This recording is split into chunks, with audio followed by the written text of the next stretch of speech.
first things first.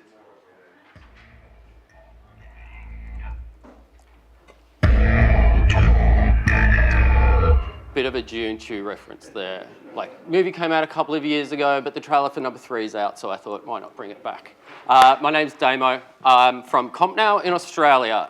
Alex mentioned that apparently I have the crown for furthest travel to be here for my first ever macOS. So wonderful to be with you.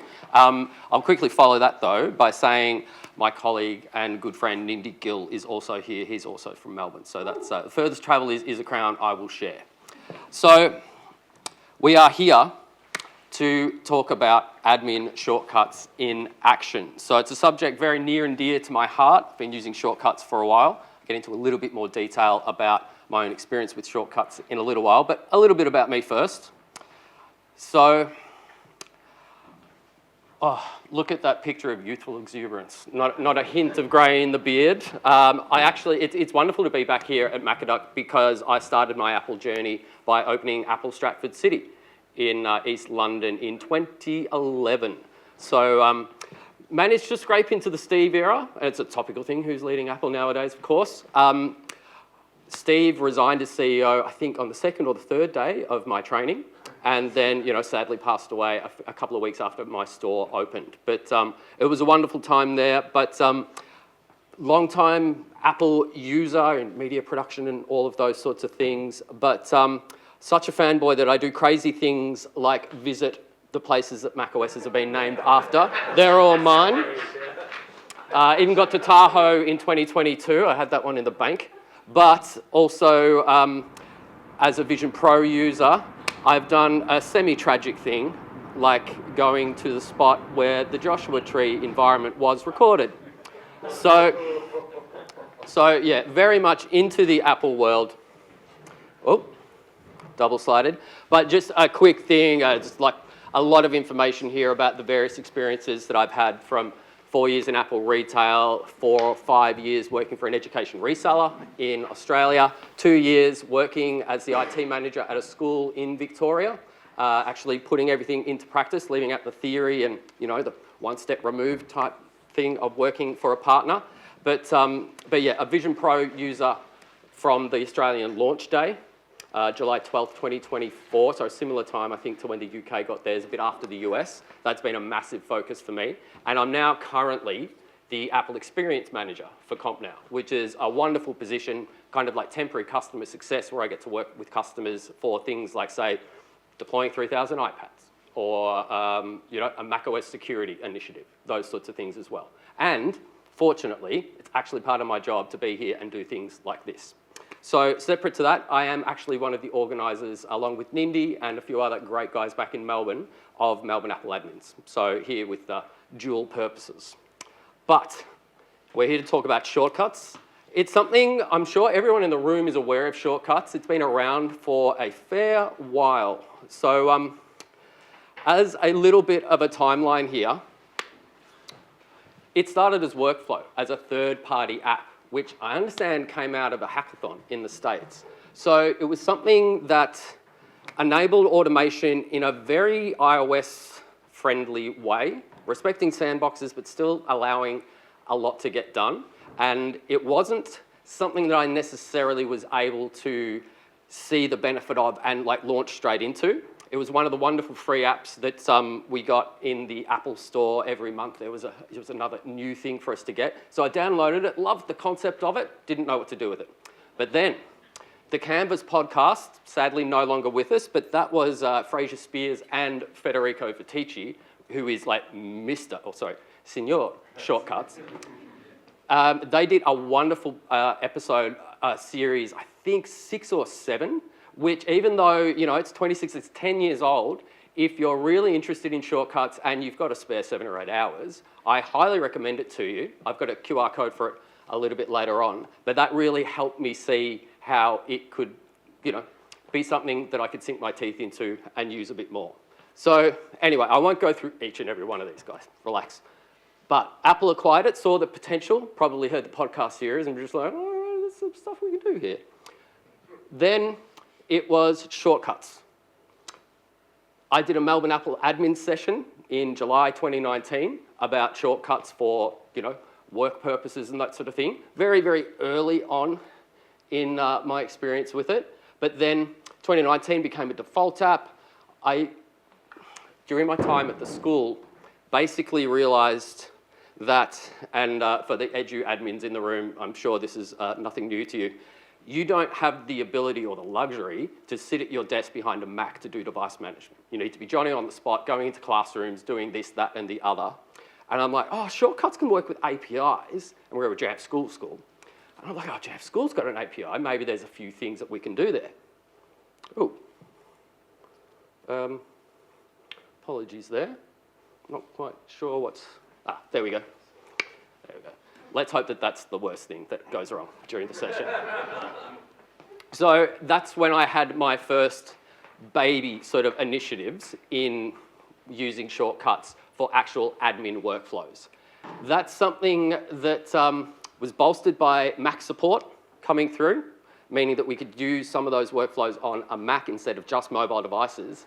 And then after I joined CompNow in 2022, a big Jamf partner, they were like, anyone got it? Like, you're a big partner, it'd be great to have a session at JNUC. And I'm like, oh yeah, I was just about to apply for this one. And so shortcuts and Jamf APIs was my session in 2022 at JNUC in San Diego, first one back after COVID.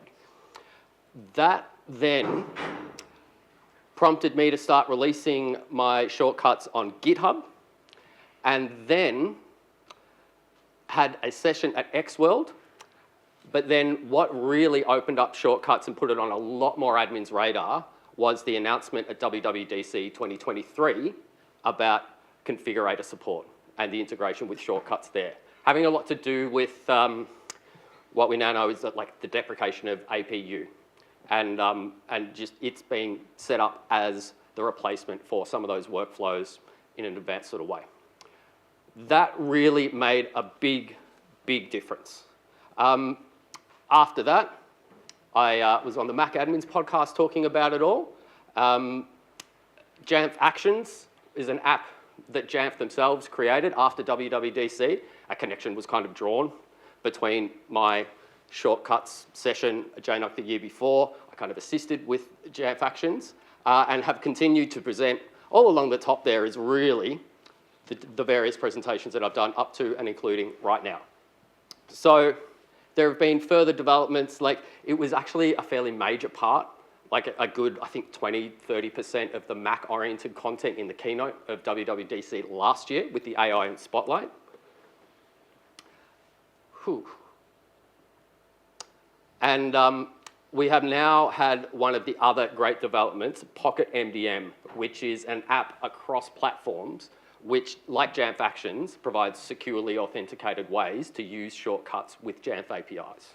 So, with the big one there in 2023, and thinking about this having been something of a personal crusade, for a while, shortcuts was like, hey guys, this is really cool, and then they're like, yeah, cool demo, cool.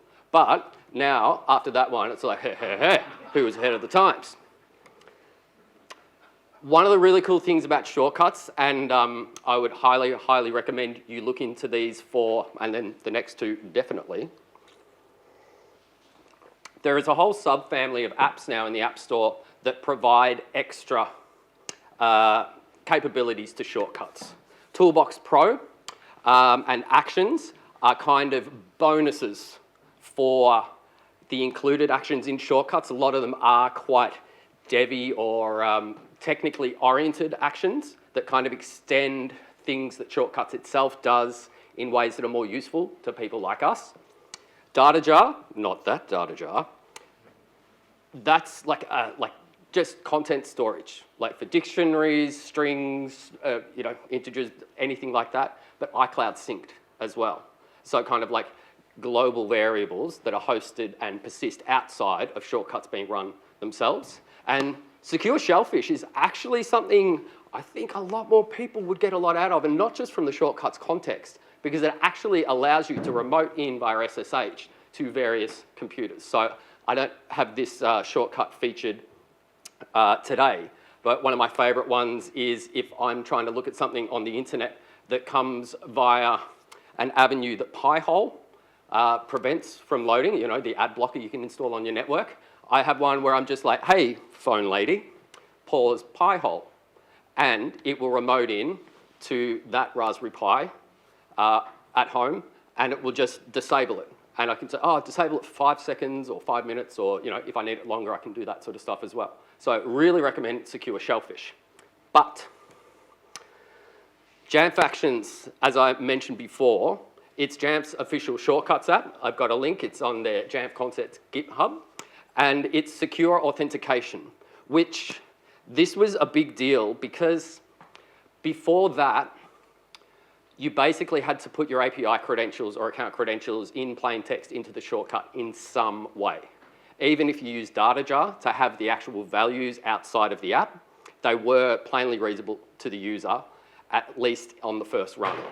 So Jamf Actions has come along and made it so that you just get the request bearer token for the active set of credentials that you've saved in the separate app. So all very secure. And it's great for looking up device records. You can do all of the MDM commands, including return to service. You can update device names, a variety of attributes and extension attributes as well. If you want to go beyond the included actions, which I'll show in just a moment, there is the retrieve auth token action, which you can then include in the get contents of URL action that Shortcuts has built in to do whatever you want with any of the Jamf APIs. So this is Jamf Pro though, but it will work with the Classic API and the Jamf Pro API. So as I mentioned before, like a connection was made between the session that I did 9 months before the WWDC Shortcuts Configurator announcement. So I got to help Jamf's consulting engineering team with beta testing and sort of SME duties being, and it still means a lot to me, but it's not that much of a title, but you know, the guy who was using Shortcuts for admin workflows. So wonderful experience, and the retrieve auth token and a couple of other bits and pieces in there are there at my request, which was a lovely thing to be able to get right into Jamf and say, hey, it'd be nice to have this, you know, in lieu of, you know, being paid tens of thousands of dollars, or pounds, or whichever. So these are the various actions that you have access to from Jamf Actions. The only limitation though is that it's Mac only. Obviously, it's a world of difference between quickly writing up a Swift app that you can release on your Concepts GitHub and have available to Mac versus jumping through all of the hoops that you need to get something into the App Store itself. But, guys, I feel bad, and Jonathan, Oliver, Dan, if you're watching this, I'm so sorry. PocketMDM's come along. PocketMDM is a mobile app that does a very similar sort of thing, but it's actually multi-service. So it works with Jamf Pro. It works with Apple School Manager and Apple Business, formerly ABM, as well as Intune. So it's got a variety of different actions for each of them. So for Jamf Pro, for the AXM APIs, for Intune, and while there is a paid tier to get all of the functionality, the get bearer token or get authentication token actions for each of the 4 services will always be free. So that always leaves you the ability to kind of roll your own. And I hope after today you might have some ideas of how you might do that yourselves without needing to outlay. But Joshua Patrick is the guy behind PocketMDM. He actually was on Bradley Chambers' Apple at Work podcast very recently, so I've got a QR code to that. I haven't even had a chance to listen to it yet, but the custom usage side of things with the get an access token, that leaves you in the same sort of position as Jamf Actions does, but on any Apple device, basically. So I beta tested this one, gave it a bit of hype on LinkedIn, and yeah, just sent just grateful vibes to Josh, because I was in my own halting way trying to write my own like mobile device shortcuts app as well. So to have a look at the actions that you can do for Jamf Pro, starting with get access token, you can get the Jamf Pro computers and then get inventory, same for mobile devices, and rather interestingly, for a given computer, get the lapse accounts and then the lapse passwords. On the AXM side of things, I suppose we have to move away from that, don't we? But these are all of the various things that you can do there. So not that I've gone through line by line, but I mean, that's a pretty full representation of the abilities through the relatively new APIs for those services. And interestingly, if you're thinking about, oh, how can I get a bearer token, it's possible to run shortcuts via the command line. So you can have a very simple shortcut that just had get an access token and just have that output and brought back into your script or whatever you're doing in the command line as well. So more useful than just within shortcuts itself. And not that I have any Intune related content for you today. I don't have an Intune demo environment, but these are the sorts of things that you can get if you're using Intune in any way to manage Apple devices. So let's get right into it though. It's the demo stage after all. I do have some recordings as a fallback, but wish me well as I actually attempt to do some live demonstrations for you folks. Unsigned profile is one that actually comes from a quite a well-known individual in the community, Graham Pugh. So sharing it with his permission here.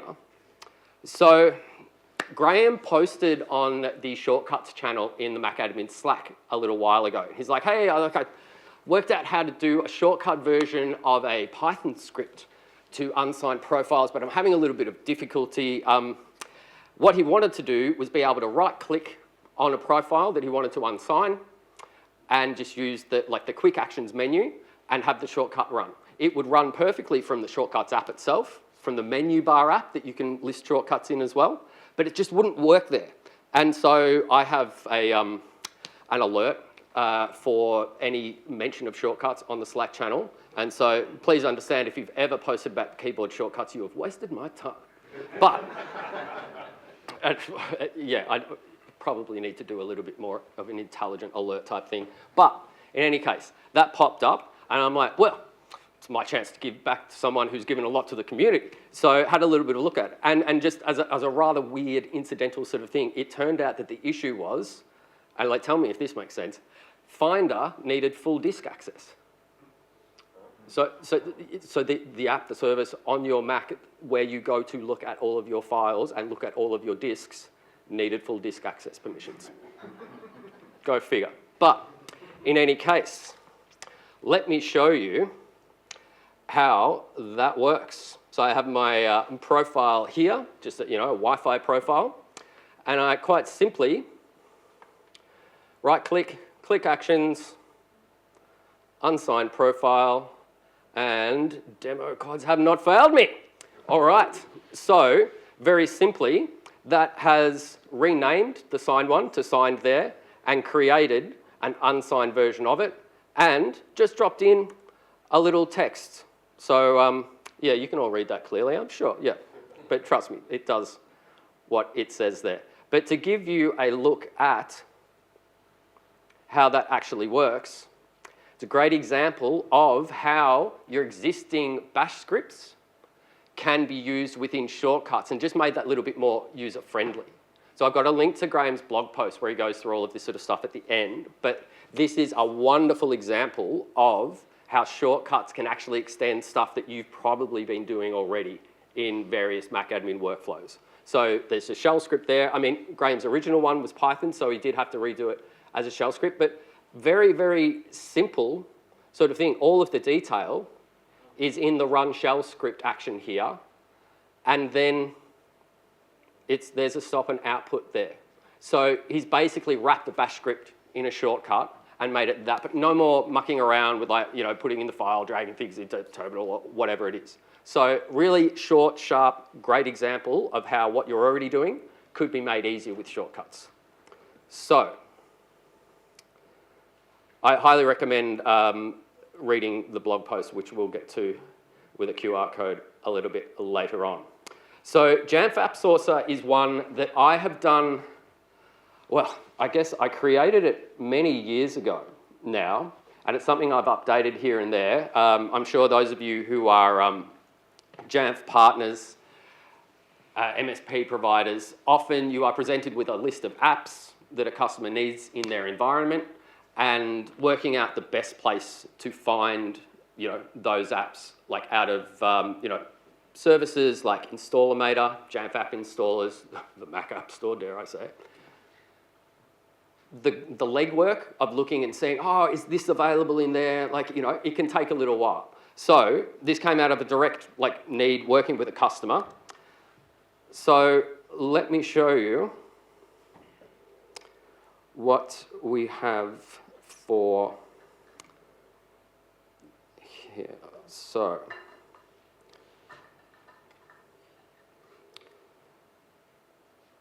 So I've got a CSV of just various apps there, including one that just is completely made up to give me a confirmed negative. So, and again, demo gods, come on. So basically, we can see that, yes, the shortcut's running. Because I've actually introduced some version control with my shortcuts, it goes through all 1700 plus that I have, which is why this is probably going to take a little while. But we can see that it is progressing up here. So I guess I'll just vamp while it's taking a little while. But essentially what it's doing is line by line separating out those app titles that we saw before and pinging Installator from the list of labels live from the GitHub. For Jamf app installers via API, it actually is pinging, so with PocketMDM or Jamf Actions, depending on which platform you're on, it's actually pinging it live. Jamf patch management software titles is one that I update whenever there's a change on my GitHub, so it actually pings that as opposed to getting it live. So that's one of the only things that needs maintenance when it comes to this one. And then, of course, we have the Mac App Store, which you can ping pretty easily. And so, hey, presto, couldn't have timed that better. Here is a nice, got icons, emoji in there, and everything. So it's a nice little list. So, the green ticks and red crosses, pretty self-explanatory. And I do have a little bit of an explainer down here. The magnifying glass is a partial match. So those are the ones you would need to look into a little bit more. But you can see here, so like Citrix Workspace, there is an app corresponding to that title in each of the four. Yesh, second from the bottom, is the fake one that I put in there to give me a confirm it's not in any of them. But if you think about how much time this might take for you to look through all four of those sources for each of these apps, even though it's taken a little bit longer, and I dare say it would be a lot shorter if you, again, don't have 1700 plus shortcuts in your shortcuts library, it's a nice little time saver there as well. So more than makes up for the time it would take to jump onto my GitHub and be able to do that. But even better, once you close the preview here, it will ask you how you want to share that. So just as a plain old CSV, a PDF of that lovely graphic that we just saw there in HTML, and as an image of that, that lovely layout as well. So I'm just going to cancel out of that. I don't need to output it. But to give you an idea, and I think if I look in here, Jamf App Source, so 305 actions. So when you, when you look through it all, there's the first bits here around the versioning sort of stuff. So I have them in GitHub. There's like a little JSON dictionary with the version number and all of that sort of stuff.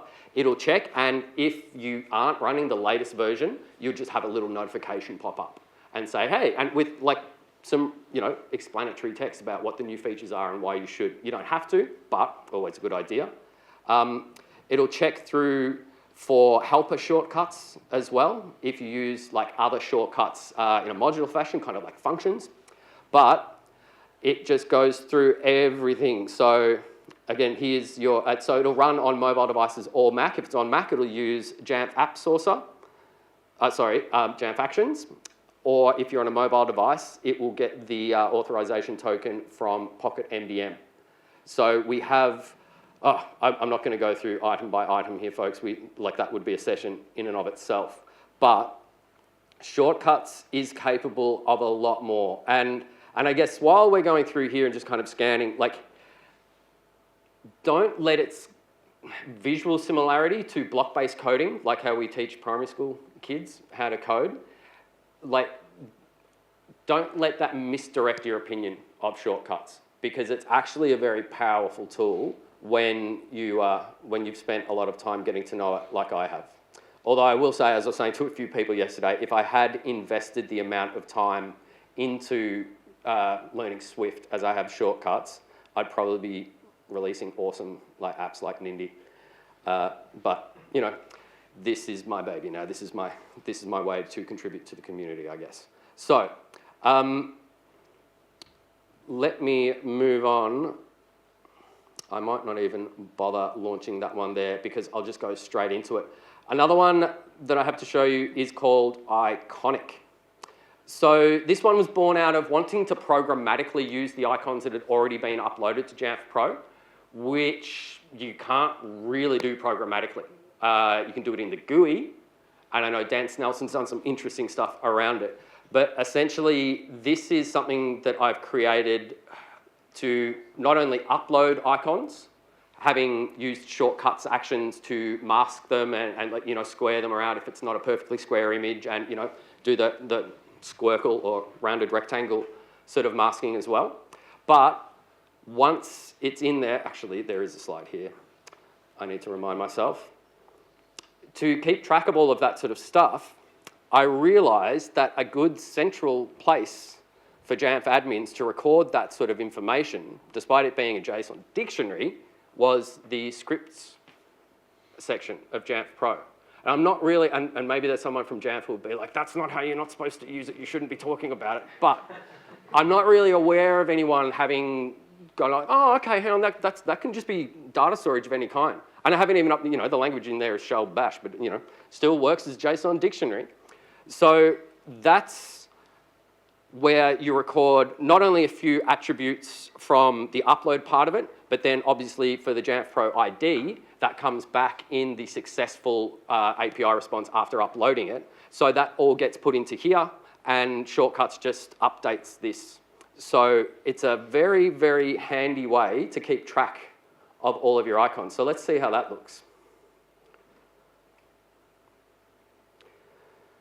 So here, we've got our options to upload an icon, view a saved icon, search saved icon. So I will go upload icons. You can go from your Photos app or select an image file.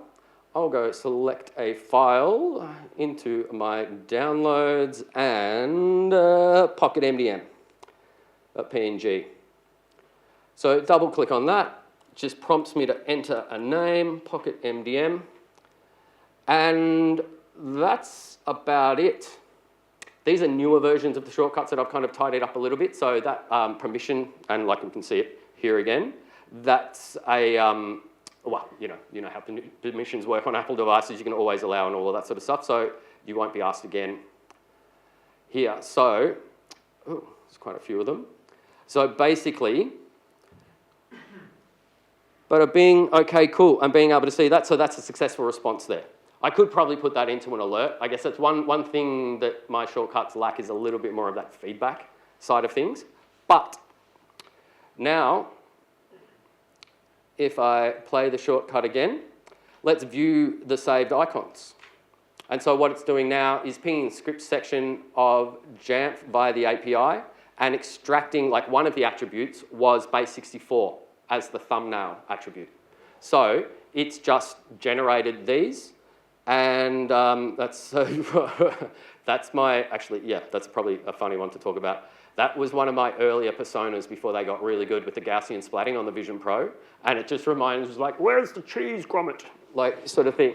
But if I double click on that, or I click and select, then I can extract the date that it was added, not sure why you'd need that, but the ID. If you wanted that icon in something else that you were creating programmatically, it's there. Or the name, the URL for it, or if you wanted the actual file, you could go for the thumbnail and it would download the base64, convert that back into a PNG, and you can share that there as well. So another, like this is not the functionality that the admin community has been screaming out for, guys. I'm absolutely aware of that. But as a way of demonstrating what shortcuts can do, I think it's not a bad one at all, because like it's doing quite a lot. So let's just cancel out of that one. How are we going for time? Oh, okay. Nope, better get my skates on. Quo vadis. Quo vadis in Latin is where are you going, but this one uses QR codes, and I think it's kind of rad. So quo vadis. And I'll get back into full keynote mode here. So this is one I've whipped up to assist with deployment activities. So born out of, I actually had the honor and privilege of traveling to South Africa in February to deploy 40 Vision Pros for a customer, and use this sort of process as part of that deployment. We had pre-deployed the devices, but this one actually supports either pre-deployed devices that aren't yet active within Jamf Pro, or if they are deployed and you just need a user assigned to them, works great for that too. So basically, I've done a pre-record of this rather than having to muck around, linking up my iPhone. So the option is, do you want to update Jamf Pro directly if it's a deployed device? It'll ping your user groups. You choose a user, you scan the QR code, and choose the user from the nominated group. And then, Shortcuts, it doesn't natively support while loops, so you've got to get a bit creative. But that's it right there. And so I know that was like super fast, so maybe I'll just play that again. I've got enough time to be able to do that. And lunch is after. I wouldn't be delaying anyone. So here we go. Yeah. Deployed or undeployed, it'll have different ones. And if they're undeployed, it'll create a CSV, bang it into the MUT, up to Jamf Pro. So yeah, select the user group. And then the QR code, Shortcuts will read a barcode as well, but it's a lot less accurate. And I know it was kind of blinking, you'll miss it fast then. But you can read QR codes with a mobile device, like an iPhone camera or an iPad camera, from kind of across the room at skewed angles and all of that sort of stuff. The barcode thing is a little bit more finicky. So just right there, though, if you think about the different solutions that people have had to come up with, I remember working at a place where there was this whole file maker process where we kind of did similar sorts of things. But that's just a little utility you've got on your iPhone that can talk directly to Jamf if you need it to, or create a CSV that will, be very easy for you to upload via the Jamf's MUT tool, the massive upload tool. So this is another one for me to end on. It's fog. It's kind of like mist. So yeah, Nindy is a friend of mine, and this is a slight kind of dig. And this is the pre-recording one I have ready to go if there was going to be some sort of issue actually running the shortcut live. But Fog uses the ipsw.me APIs to get firmwares for Apple devices. So this is another pretty decently sized one, 186 actions there. So yeah, we are really getting into like sort of the app level of capabilities here. So I won't do the just blow by blow thing there in the interest of time. Let me just run it. So our options are to find specific firmware by device type and version, by device, as in choose any Apple device, for the current device, or after you've done this, add downloaded firmware to the configurator folder to use it for restores and that sort of thing. So find all firmware for current device is a good one. I'm rocking an M3 Pro, MacBook Pro. So I'll select that one. And it's now going through using, I'm creating a list that comes from the Actions app that I mentioned before, because what it does, rather than just having a list of things, it allows you to add additional bits of information that aren't displayed but can be used later on based on your choice. So we can see here from 26.4.1 all the way down to 14.1. And it's got the build numbers there, it's got the release date, and it's got the file size. So if I was to say, yeah, 26.3 is the one I'm after, double click on that. Now, it might just be that I want the download URL to pass on to someone else, or I might want to actually start downloading the IPSW file itself. And so if you do that, one thing, it does need to do that via Safari, but we can see here, there we go. There's 26.3 coming down. So I believe in my downloads folder, I already have a couple of IPSWs. So yes, at the bottom here, I've got an iPhone, an ancient one for an iPhone 6 that I was playing around with the other day. I've got a Vision Pro one here as well. So just to quickly show you, if we go add downloaded firmware to configurator, and then yes, allow access and the firmware folder. So it's like, okay, these are the two IPSWs in there, and I can, if I want, oh, maybe I haven't, might need to update it. You can enable it so that it is allowing multiple selections, but just say it was the iPhone one there. We go done, allow, and the iPhone one's gone. So it's now in the firmware folder, waiting for that iPhone to be plugged in, needing that software update as well. So an obvious extension of this one is being able to have a, like an automation running, and you could ping your device management service to get all of the models that are in your fleet, and and run this like shortcuts on a Mac, like the Mac that's running Configurator, set it up as an automation to do this, and have it running every morning, so you're not caught short delaying users who come in with a device that needs to be restored. So I've already got a name for that one. I'll work on it, but it's been a hectic time getting everything together, so not for this one, folks. But just keeping an eye on time, we are very, very close to the end of my time, and I don't want to delay you from lunch. So get your cameras out, folks. I have these in my GitHub repos. All except for Graham's one, because it's Graham's and you can access via the blog post, which I'll link to in a moment. So Jamf App Sourcer is in the shortcuts for Jamf Pro repo that I have that you'll find there, but Fog and Iconic are in their own, as well as Quo Radis. This is Graham's blog post there, and wonderful, generous, supportive guy that he is, not only acknowledged the help that I gave him fixing up that, again, bonkers Finder needs full disk access thing, but he referenced this presentation here as well for folks to have a look at shortcuts for admin workflows. So what a guy. Thank you, Graham, for your involvement. If you like Jamf Actions, that'll take you straight to the Jamf Actions page on Jamf's Concepts GitHub repo. PocketMDM, you'll find in the App Store. And if you want to hear a little bit more about it, and again, like I have not listened to this episode, but Brad Chambers had a good old chat with Josh and released the episode just a week or two ago. So I hope they don't discuss, I'm sure, yeah. They're not going to be discussing any objectionable content, but again, I have not listened to the episode.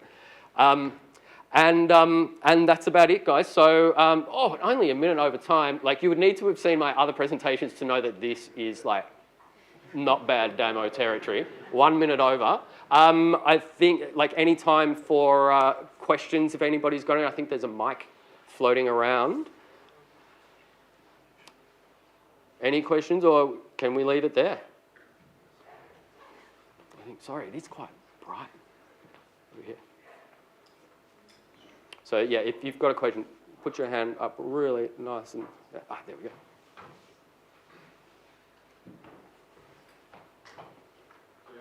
First of all, thank you. Some really cool use cases. I think the Jamf Sorcerer is one I'll maybe look into in the future. Fantastic. Yeah, is there anything with shortcuts, any really cool personal use cases you use? I have ADHD, so I use it a lot in my personal life. Although, one of the best ones that I've got is a YouTube one, which if you have the app installed, or if it's just the URLs, are for the website, but if you have the app installed, it'll go to. And so I watch a lot of YouTube.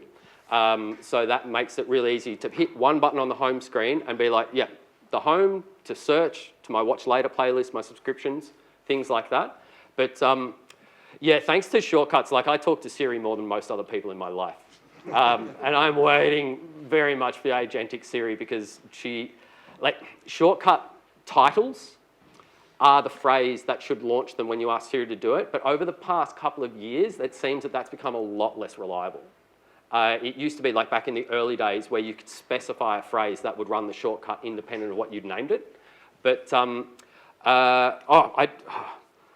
catch me afterwards and I can show you some of them because, yeah, it is something, like for something that a lot of people think, oh, I can set it up so that when I leave the office, it gives my partner an ETA of how, you know, I'm leaving, I'll be back in 20 minutes sort of thing.